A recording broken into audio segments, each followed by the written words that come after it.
ನಮಸ್ಕಾರ ವೀಕ್ಷಕರೇ, ನಾವೆಲ್ಲರೂ ಆತ್ಮೀಕತೆಯಲ್ಲಿ ಬಲವಾಗಿ ಕಾಲೂರಿ ನೆಲೆಯನ್ನು ಕಂಡುಕೊಳ್ಳಲು ಹಾಗೂ ಸರಿಯಾದ ದಿಕ್ಕಿನಲ್ಲಿ ಮುನ್ನಡೆಯಲು ಸತ್ಯವೇದವು ನಮಗೆ ಸಹಾಯಕವಾಗಿದೆ. ವೀಕ್ಷಕರೇ, ನಿಮ್ಮ ಸತ್ಯವೇದವನ್ನು ತೆಗೆದುಕೊಂಡು ನಮ್ಮೊಡನೆ ಓದಿರಿ ಹಾಗೂ ತಿಳಿದುಕೊಳ್ಳಿರಿ. ಆತ್ಮೀಕ ಬಲವನ್ನು ನಮ್ಮ ದಿನದ ಮನ್ನಾ ಕಾರ್ಯಕ್ರಮದಿಂದ ಹೆಚ್ಚಿಸಿಕೊಳ್ಳಿರಿ.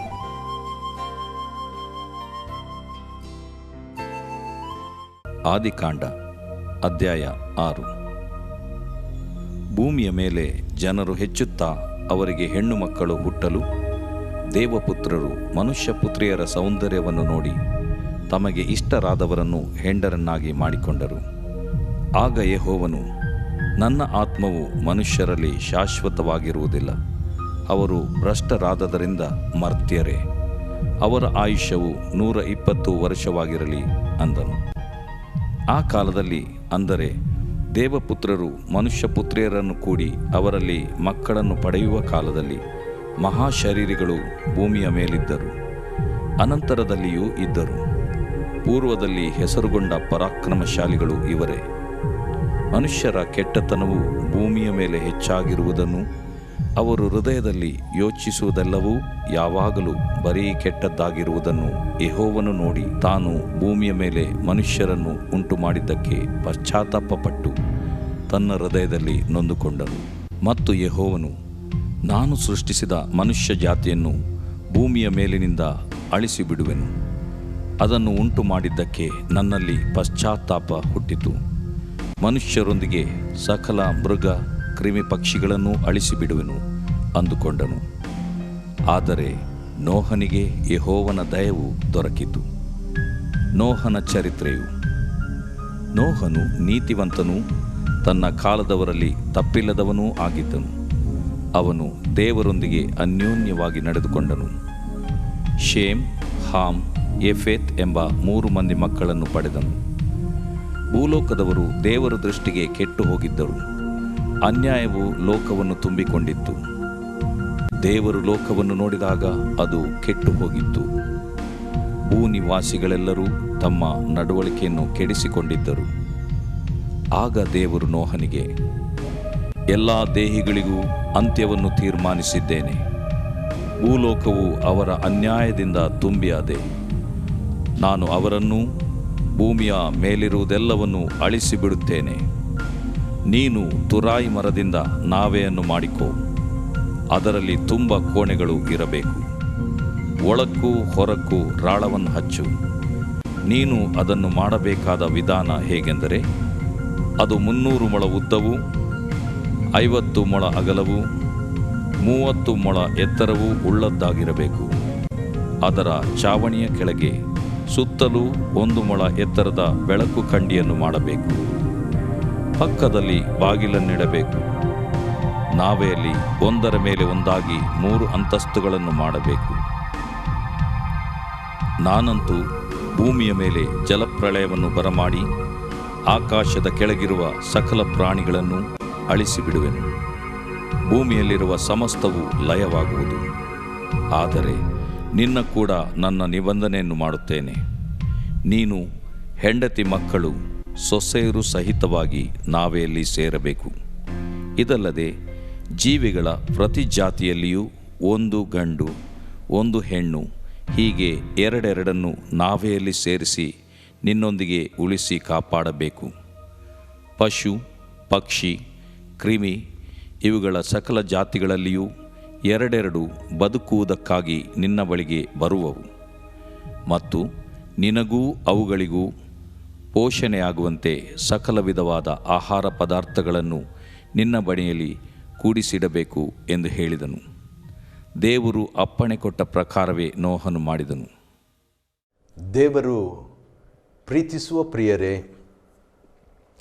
ಇಂದಿನ ಅಧ್ಯಾಯ ಆದಿಕಾಂಡ 6, ಜೆನೆಸಿಸ್ ಚಾಪ್ಟರ್ 6. ಆದಿಕಾಂಡ 6ನೇ ಅಧ್ಯಾಯ ನೋಹನ ಚರಿತ್ರೆಯ ಕುರಿತಾದಂಥ ಒಂದು ಅಧ್ಯಾಯ. ಪ್ರಳಯದ ಕುರಿತಾಗಿ ಇರ್ತಕ್ಕಂಥ ಅಧ್ಯಾಯಗಳು ಈಗ ಇರುವಂಥದ್ದು. ಆದರೆ ಮುಖ್ಯವಾಗಿ ವ್ಯಕ್ತಿ ನೋಹ. ಇದರಲ್ಲಿ ದೇವಪುತ್ರರು, ಮನುಷ್ಯ ಪುತ್ರಿಯರು, ಮಹಾ ಶರೀರಿಗಳು ಅಥವಾ ಮಹಾ ಶರೀರಗಳು ಅಥವಾ ದೊಡ್ಡ ದೊಡ್ಡ ಶರೀರ ಹೊಂದಿದಂಥ ಮಕ್ಕಳು ಹುಟ್ಟಿದ್ರು ಈ ದೇವಪುತ್ರರಿಗೂ ಮತ್ತು ಮನುಷ್ಯ ಪುತ್ರಿಯರಿಗೂ ಎಂಬಂಥದ್ದನ್ನು 3-4 ವಚನಗಳಲ್ಲಿ ನಾವು ನೋಡ್ತೇವೆ. ಇದರ ಬಗ್ಗೆ ಒಂದು ಅಭಿಪ್ರಾಯ ಬಂದು ದೇವದೂತರು ಇರಬಹುದು ಎಂಬುದಾಗಿ, ಇನ್ನೊಂದು ಅಭಿಪ್ರಾಯ ದೇವಪುತ್ರರು ಅಂತ ಹೇಳಿದಾಗ ಭಕ್ತಿವಂತರು ಎಂಬ ಅರ್ಥವನ್ನು ಕೂಡ ಕೊಡ್ತದೆ. ಆದರೆ ನಾನು ಹೇಳಿದ್ನಲ್ಲ, ಬೈಬಲ್ ಸೈಲೆಂಟಾಗಿದ್ದಾಗ ನಾವು ಸೈಲೆಂಟಾಗಿ ಇರೋದು ಒಳ್ಳೆಯದು. ಯಾಕಂತ ಹೇಳಿದ್ರೆ ನಮಗೆ ಏನು ಹೆಚ್ಚಾಗಿ ಬೇಕೋ ಅದನ್ನು ದೇವರು ಹೆಚ್ಚಾಗಿ ವಿವರಿಸಿದ್ದಾನೆ, ಏನು ನಮಗೆ ಕಡಿಮೆ ಬೇಕೋ ಅದನ್ನು ದೇವರು ಕಡಿಮೆಯಾಗಿ ವಿವರಿಸಿದ್ದಾನೆ, ನಮಗೆ ಏನು ಬೇಕಾಗಿಲ್ವೋ ಅದನ್ನು ದೇವರು ಬರೆದಿಲ್ಲ. ಆ ಲೆಕ್ಕದಲ್ಲಿ ನಮ್ಮ ಫೋಕಸ್ಸು ಮುಂದಿನ ಕೆಲವು ಅಧ್ಯಾಯಗಳಲ್ಲಿ, ಪ್ರತ್ಯೇಕವಾಗಿ 6ನೇ ಅಧ್ಯಾಯ, ಇಂದಿನ ಅಧ್ಯಾಯದಲ್ಲಿ ನೋಹನ ಚರಿತ್ರೆ. ನೋಹನ ಚರಿತ್ರೆ ನೋಡೋಕೆ ಮುಂಚಿತವಾಗಿ ಪ್ರಪಂಚದ ಸ್ಥಿತಿ ಹೇಗಿತ್ತು ಅಂತ ಸ್ವಲ್ಪ ನೋಡ್ಕೊಳ್ಳೋಣ. ಪ್ರಪಂಚ ಹೇಗಿತ್ತು ಅಂತ ಹೇಳ್ಬಿಟ್ಟು ನೋಡುವಾಗ 6ನೇ ಅಧ್ಯಾಯ ಆದಿಕಾಂಡ 5ನೇ ವಚನದಲ್ಲಿ ಜನರ ಹೃದಯದಲ್ಲಿ ಯೋಚಿಸುವ ಎಲ್ಲವೂ ಯಾವಾಗಲೂ ಬರಿ. ಈ 3 ಮಾತು ನಾವು ಅಂಡರ್ಲೈನ್ ಮಾಡಬೇಕು, ನಾವು ಗಮನಿಸಬೇಕದು. ಏನಂದರೆ ಎಲ್ಲವೂ ಯಾವಾಗಲೂ ಬರೀ ಕೆಟ್ಟದಾಗಿತ್ತಂತೆ.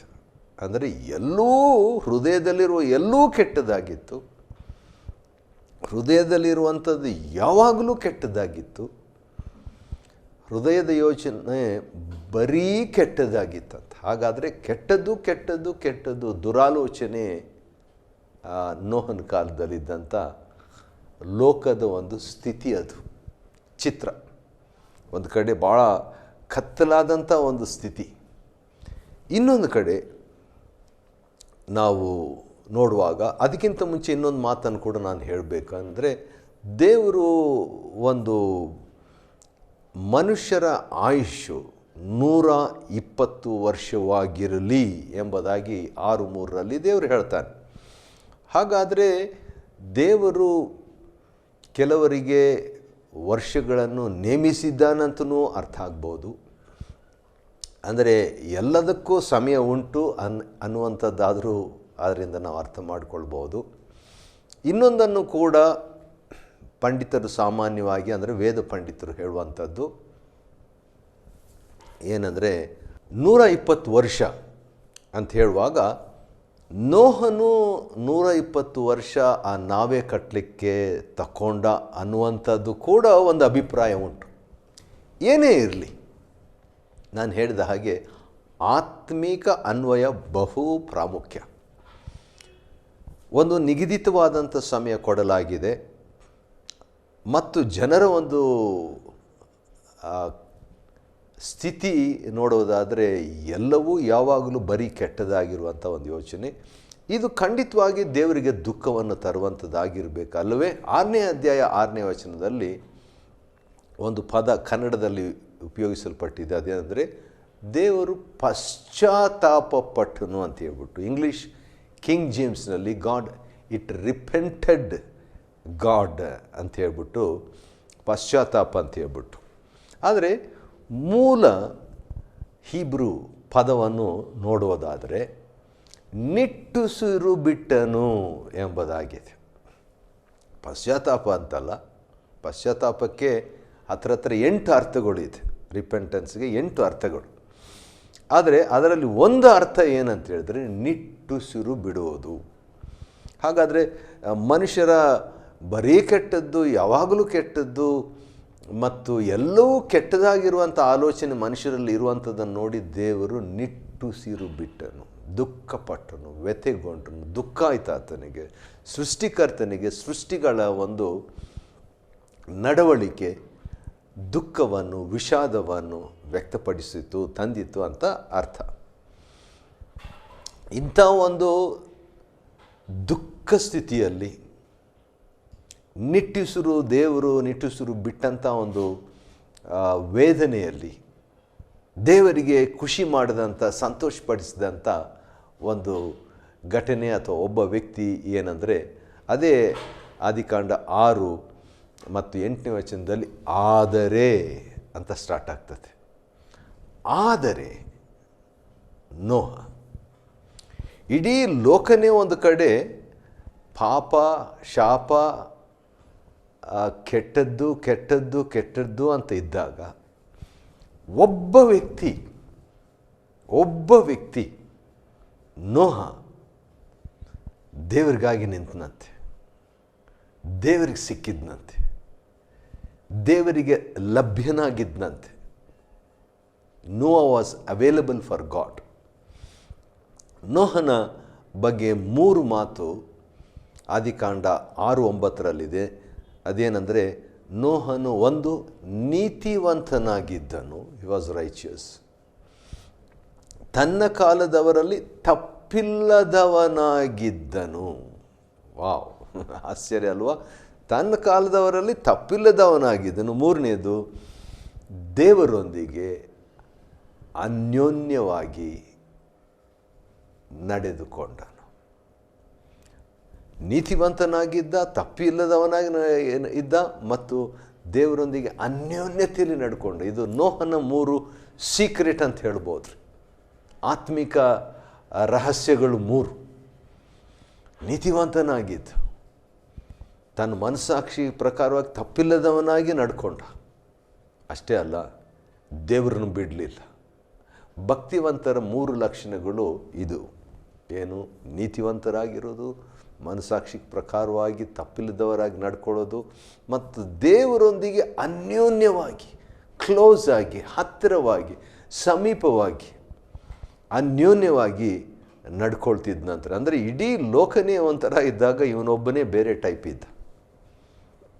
ಆ ರೀತಿಯಾಗಿದ್ದಾಗ ದೇವರು ನೋಹನಿಗೆ ಏನು ಮಾಡ್ತಾನೆ ಅಂತ ಹೇಳಿದರೆ, ಒಂದು ಕೆಲಸ ಕೊಡ್ತಾನೆ ರೀ. ಏನು ಕೆಲಸ ಅಂತ ಹೇಳಿದರೆ, ಒಂದು ನಾವೇ ಕಟ್ಟುವಂಥ ಕೆಲಸ. ಈ ನಾವೇ ಕಟ್ಟುವಂಥ ಕೆಲಸ ಭಾಳ ದೊಡ್ಡ ನಾವೇ, ಭಾಳ ವರ್ಷಗಳು ಆಗಿರಬೇಕು ಅದನ್ನು ಕಟ್ಟಲಿಕ್ಕೆ. ಮತ್ತು ಅದರಿಂದ ಒಂದು ಮೆಸೇಜ್ ದೇವರು ಲೋಕದವರಿಗೆ, ಅಂದರೆ ಆ ಕಾಲದವರಿಗೆ, ಆಗಿನ ಕಾಲದ ಲೋಕದವರಿಗೆ ಒಂದು ಮೆಸೇಜ್. ಈ ಕುರಿತಾಗಿ ಯೇಸು ಕ್ರಿಸ್ತನು ಕೂಡ ಮತ್ತಾಯನ ಸುವಾರ್ತೆ 24ನೇ ಅಧ್ಯಾಯದಲ್ಲಿ ಶಿಷ್ಯರು ಬಂದು ಕೆಲವು ಕ್ವಶನ್ಸ್ ಹೇಳ್ತಾರೆ. ಪ್ರಶ್ನೆ ಏನಂತ ಹೇಳಿದ್ರೆ, ಒಂದು ಸಾರಿ ವಾಕಿಂಗ್ ಹೋಗ್ತಾ ಇರ್ತಾರೆ, ಒಂದು ದೊಡ್ಡ ಆಲಯ ಇರ್ತದೆ. ಆಲಯದ ಹತ್ತಿರ ಹೋದಾಗ, ಸ್ವಾಮಿ ನೋಡ್ರಿ ಎಷ್ಟು ಚೆನ್ನಾಗಿದೆ, ಸುಂದರವಾಗಿದೆ ದೇವಾಲಯ ಅಂತ ಶಿಷ್ಯರು ಹೇಳಿದಾಗ, ಎಸ್ ಸ್ವಾಮಿ ಒಂದು ಶಾಕಿಂಗ್ ನ್ಯೂಸ್ ಕೊಡ್ತಾರೆ. ಅದೇನಂತ ಹೇಳಿದ್ರೆ, ಕಲ್ಲಿನ ಮೇಲೆ ಕಲ್ಲು ಇಲ್ಲದಂತೆ ಆಲಯ ಕೆಡವಲ್ಪಡ್ತದೆ ಅಂತ ಹೇಳಿದಾಗ ಅವರಿಗೆ ಒಂದು 2-3 ಪ್ರಶ್ನೆ ಬಂದುಬಿಡ್ತದೆ. ಸ್ವಾಮಿ, ಇದು ಯಾವಾಗ ಆಗ್ತದೆ? ಈ ದೇವಾಲಯ ಕೆಡೋದು ಯಾವಾಗ? ಯುಗದ ಸಮಾಪ್ತಿ ಯಾವಾಗ? ನೀನು ಯಾವಾಗ ಬರ್ತೀಯ ಅಂತ ಹೇಳ್ಬಿಟ್ಟು ಒಂದು ದೊಡ್ಡ 3 ಪ್ರಶ್ನೆ ಕೇಳ್ಬಿಡ್ತಾರೆ ಯೇಸು ಸ್ವಾಮಿಗೆ. ಅಂದರೆ ಭಾಳ ಕಾಲ ಅವ್ರ ಮೈಂಡ್ನಲ್ಲಿ ಇತ್ತಂತ ಕಾಣ್ತೈತೆ ಶಿಷ್ಯರ ಮನಸ್ಸಿನಲ್ಲಿ. ಅದಕ್ಕೆ ಆ ಪ್ರಶ್ನೆ ಕೇಳಿದಾಗ ಯೇಸು ಸ್ವಾಮಿ ಒಂದು ಮಾತು ಹೇಳ್ತಾರೆ, ಮತ್ತಾಯ 24:37 ಅದೇನೆಂದರೆ, ನೋಹನ, ನೋಡ್ರಿ ಆದಿಕಾಂಡ 6ನೇ ಅಧ್ಯಾಯದ ವ್ಯಕ್ತಿ, ಅಲ್ಲಿ ಯೇಸು ಕ್ರಿಸ್ತನು ತಾನೇ ಹೇಳಿದಂಥದ್ದು. ನೋಹನ ಕಾಲದಲ್ಲಿ ಹೇಗಿತ್ತು ಹಾಗೇ ಮನುಷ್ಯಕುಮಾರನು, ಅಂದರೆ ಯೇಸು ಕ್ರಿಸ್ತನು ಬರುವಿಕೆಯ ವೇಳೆಯಲ್ಲಿ ಕೂಡ ಇರ್ತದೆ ಅಂತ ಹೇಳ್ಬಿಟ್ಟು. ಸರಿ, ಒಂದು ಪ್ರಶ್ನೆ, ಕ್ವಿಜ್. ಈಗ ಸಿದ್ಧವಾಗಿದ್ದೀರಾ? ಒಂದು ಪ್ರಶ್ನೆ ಕೇಳ್ಬೋದಾ? ಕ್ವಿಜ್ ಏನಂತ ಹೇಳಿದರೆ, ನೋಹನ ದಿವಸದಲ್ಲಿ ನಡೆದಂಥ ಚಿಹ್ನೆಗಳು, ಸೂಚನೆಗಳು, ಗುರುತುಗಳು ಏನು? What are the signs of Noah? ತಕ್ಷಣ ನೀವೇನು ಹೇಳ್ಬೋದು? ಎಲ್ಲ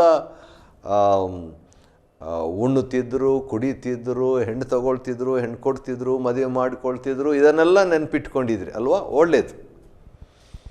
ಆದರೆ ಇನ್ನೇನಾದರೂ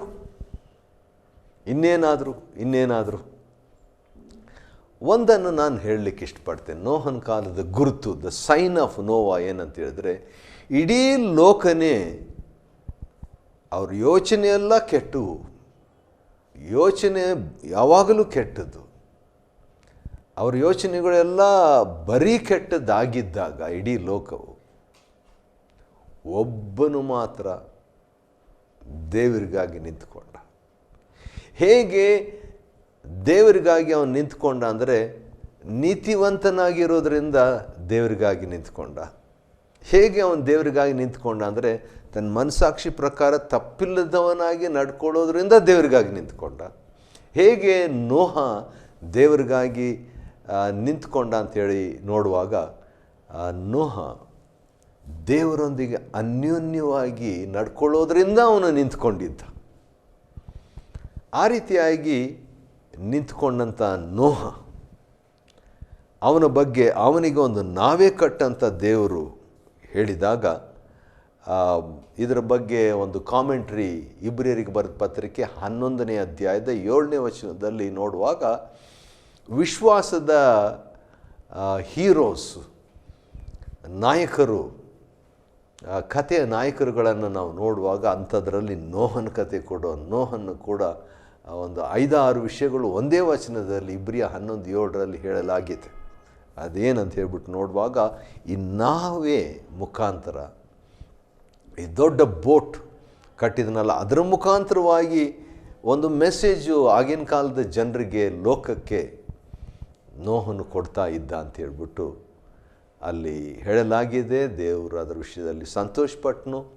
ತನ್ನ ಕುಟುಂಬದವರಿಗಾಗಿ ಅದನ್ನು ಮಾಡಿದನಂದರೆ, ತನ್ನ ಕುಟುಂಬವಾಗಿ ದೇವರಿಗಾಗಿ ನಿಂತುಬಿಟ್ಟ.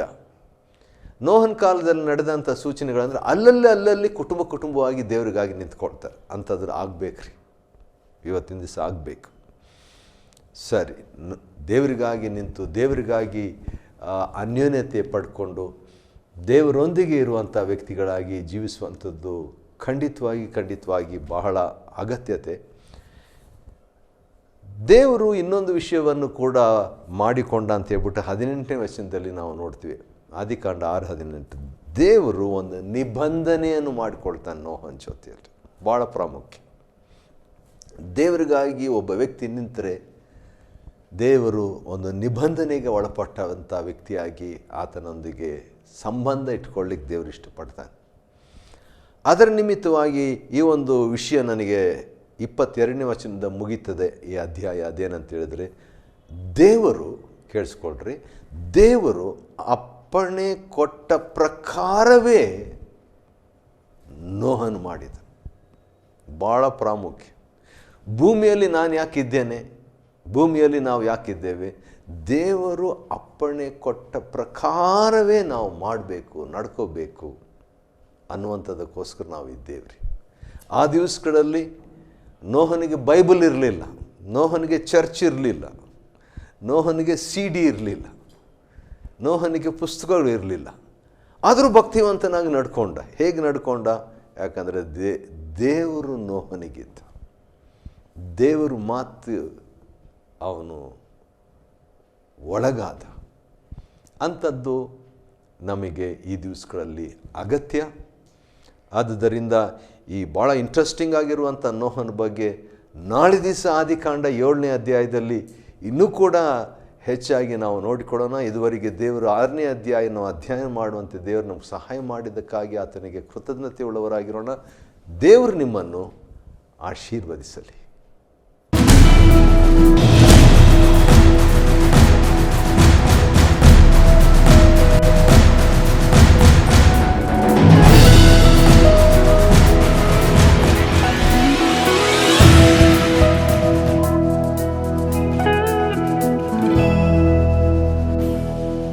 Chapter 6. And it came to pass, when men began to multiply in the face of the earth, and daughters were born unto them, that the sons of God saw the daughters of men, that they were fair, and they took them wives of all which they chose. And the Lord said, My spirit shall not always strive with man, for that he also is flesh, yet his days shall be 120 years. There were giants in the earth in those days, and also after that, when the sons of God came in unto the daughters of men, and they bare children to them, the same became mighty men, which were of old, men of renown. And God saw that the wickedness of man was great in the earth, and that every imagination of the thoughts of his heart was only evil continually. And it repented the Lord that he had made man on the earth, and it grieved him at his heart. And the Lord said, I will destroy man whom I have created from the face of the earth, both man and beast, and the creeping thing, and the fowls of the air, for it repenteth me that I have made them. But Noah found grace in the eyes of the Lord. These are the generations of Noah. Noah was a just man and perfect in his generations, and Noah walked with God. And Noah begat 3 sons, Shem, Ham, and Japheth. The earth also was corrupt before God, and the earth was filled with violence. And God looked upon the earth, and behold, it was corrupt, for all flesh had corrupted his way upon the earth. And God said unto Noah, The end of all flesh is come before me, for the earth is filled with violence through them, and behold, I will destroy them with the earth. Make thee an ark of gopher wood. Room shalt thou make in the ark, and shalt pitch it within and without with pitch. And this is the fashion which thou shalt make of it. The length of the ark shall be 300 cubits, the breadth of it 50 cubits, and the height of it 30 cubits. A window shalt thou make to the ark, and in a cubit shalt thou finish it above. And the door of the ark shalt thou set in the side thereof, with lower, second, and third stories shalt thou make it. And behold, I, even I, do bring a flood of waters upon the earth, to destroy all flesh, wherein is the breath of life, from under heaven, and everything that is in the earth shall die.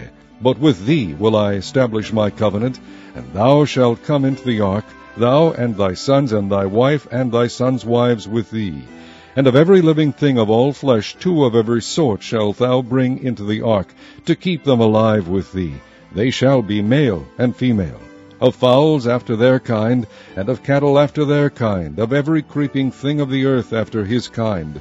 2 of every sort shall come unto thee, to keep them alive. And take thou unto thee of all food that is eaten, and thou shalt gather it to thee, and it shall be for food for thee and for them. Thus did Noah, according to all that God commanded him, so did he.